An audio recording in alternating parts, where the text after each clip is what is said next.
I think a lot of people are scared off by casting fiberglass rods these days because they don't know how to make it work. So you've got some pointers on maybe the differences of casting the two and maybe becoming better at casting with fiberglass. Perfect.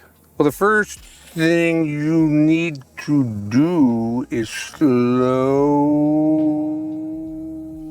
down.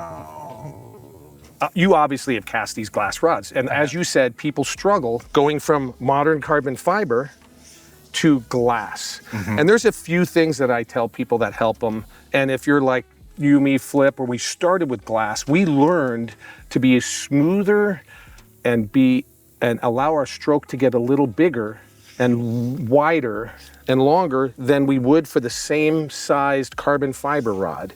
And the reason for that is just the nature of these fibers. They're not as stiff as carbon fiber. So the rods by themselves are thicker to handle the same line weight.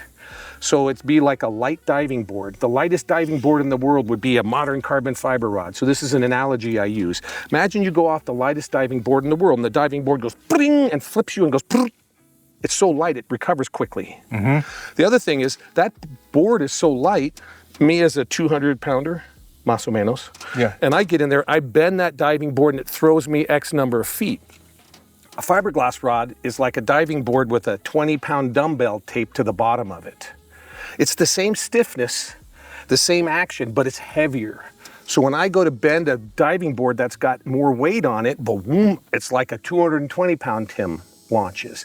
So the board has to fight me and its own weight, and it doesn't throw me quite as far. It doesn't generate as much whoomp. What you feel is after you're gone, that diving board with the weight wants to do what? It wants to oscillate and bounce.